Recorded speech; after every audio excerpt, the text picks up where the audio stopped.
হ্যাঁ বলো। এই দুটোরে ঘর থেকে ওই বড় ঘর থেকে বার করে দিয়েছি। ভালোই করেছে, এই ঘরটা আরো বেশি ঠান্ডা, ওই ঘরটা খুব গরম। কি অবস্থা! তের এমনি আসেনি, কারেন্ট অফ। আর তারপরে তুই তো আবার আরেক বুদ্ধি দিয়েছিস উপরে। সত্যি কথা মানে এই ঘরটা ঠান্ডা, আর ঘরটা অনেক ঠান্ডা। ওই ঘরটা যদি কারেন্ট না থাকে ঘরটা থাকা যাবে না, এত গরম। ওর হ্যাঁ থাকাই যায় না। তাহলে আমি ভুল করলাম, তাহলে বাবার উপর পাঠিয়ে দেবো না, আপাতত থাক কদিন নিক। না না, আরাম দিলেই হবে না, কারণ এই ঘরের মধ্যে সত্যি আমার ভাঙাচোরা ঘর হলেই হবে কি, এই ঘরে সত্যি শান্তি। না না, বিশাল শান্তি। ভাঙাচোরা কোথায়, এটা তো ঠিকই আছে। ওই দেখ একটু উপরের দিকে তাকা। আর উপরে হয়ে যাবে। তারপরে কি হয় জানিস তো, ইঁদুর দৌড়ায়, আর ইঁদুর ওইখান দিয়ে আমি শুয়ে থাকি, এখানে আমি শুয়ে, আর ইঁদুর পটে আমার মুখের পরে পড়ে।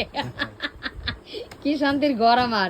আর ইঁদুর দৌড়াবে তো মনে হবে কি রাত্রে বেলায় মানুষ দৌড়াচ্ছে আমার চালের পর দিয়ে, এমন অবস্থা আমার ঘরের।